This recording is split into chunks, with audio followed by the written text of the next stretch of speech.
नमस्कार दोस्तों, मैं आप सभी का एक बार फिर से स्वागत करता हूं मेरे YouTube channel the knowledge point पर।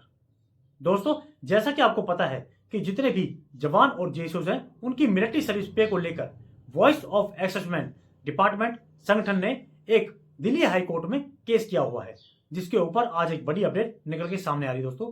क्योंकि 10 फरवरी 2023 को मिलिट्री सर्विस पे के ऊपर एक बड़ी बहस हुई है कोर्ट रूम में, क्योंकि आज उसकी सुनवाई थी दोस्तों।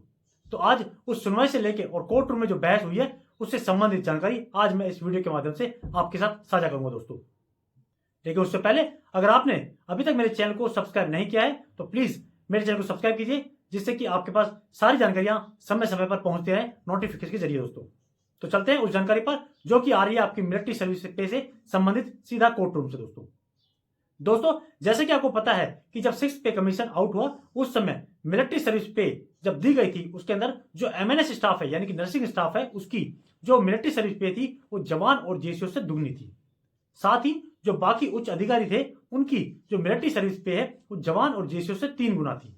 इसी के ऊपर वॉइस ऑफ एक्सेसमेंट जो कि डिपार्टमेंट जो कि संगठन है एक्सेसमेंट का, उन्होंने उनके जो सीनियर एडवोकेट हैं मिस्टर नितेश गुप्ता जी, उन्होंने जवान और जेसीओ के पक्ष को कोर्ट रूम में बहुत ही मजबूती से रखा दोस्तों।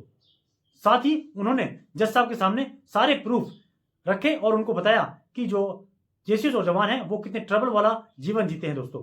तो मिलिट्री सर्विस में इतना जो उतार और चढ़ाव क्यों दोस्तों। इसके साथ ही दोस्तों जज साहब ने कहा कि जो कोर्ट है वो जेसीओ और जवानों की कठिनाई को समझता है। साथ ही mister Nitesh Gupta ji senior advocate, उनको भी कहा कि आप एक बार हार्डली क्रॉस चेक करके चेक करिए कि क्या भारतीय संविधान में अनुच्छेद 226 के तहत पे कमीशन से संबंधित जो आपका जुडिशियल रिव्यू है क्या उसको किया जा सकता है, और साथ ही इसके साथ में और भी जो प्रूफ है वो भी आप सबमिट कीजिए।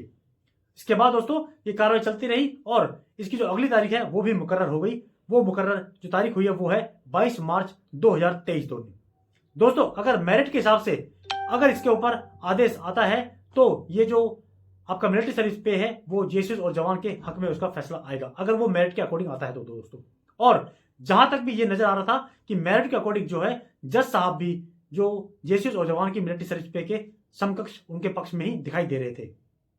इसके ऊपर मैं आपको एक बड़ी खबर बता देता हूं कि अगर ये जो केस का फैसला जवान और जेसीओ के पक्ष में आता है तो जो आपको बेनिफिट मिलने वाला है मिलिट्री सर्विस पे का वो आज से नहीं बल्कि 1 जनवरी 2006 जब आपका 6th पे कमीशन लागू हुआ था तब से इसका बेनिफिट आपको मिलेगा। तो ये एक बहुत बड़ी खुशखबरी की खबर है कि अगर मिलिट्री सर्विस पे का जो आपका जजमेंट है वो अगर आपके पक्ष में आ गया तो आपको बहुत फायदा होगा दोस्तों इससे। तो दोस्तों फिलहाल के लिए इतनी ही। इसके बाद में जो भी अपडेट जानकारी आएंगी वो मैं आपके पास समय समय पर पहुंचाता रहूंगा वीडियो के माध्यम से।